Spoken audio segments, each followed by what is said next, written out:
Olol, putang ina mo, ikaw yung hindi ko gagapangin, lilingkisin ko lang yung number 8, putang ina mo. Buti pa yung number 8, putang ina, may bilang sa akin yan, maganda oh. Tarantado, putang ina, nauubos na sila sa slot mo, bobo. Kanina punong-puno yan, ngayon wala na, putang ina mo. Tayong dalawa na lang yung matitira dito, putang ina, walang laman yung utak mo ha.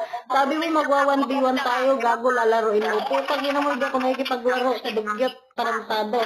Putang ina dito, tutrupahin. Olol, putang ina, hindi ako makikipagtropa sa mga tangat bobo. Ha, putang ina mo, hindi ko kayo trupa. Sabi, laban lang daw ng tropa. Laro lang. Putang ina, ha? Ngayon, putang ina, wala ka nang masabi. Kanina, nagigil ka. Ang sabi mo, malakas ka dito sa bigo at wala akong mariribat. Ngayon, wala ka nang masabi. Putang ina mo, lubog yung utak mo. Kasi ka ng boses mo, lubog. Putang ina mo. Tingnan mo yung number 9 na nahimik. Tarantado yung number 9 na nahimik. Sama mo ba itong Miss Dimple na to? Putang ina, sampalin ko nga lang nito. Hayop na to eh.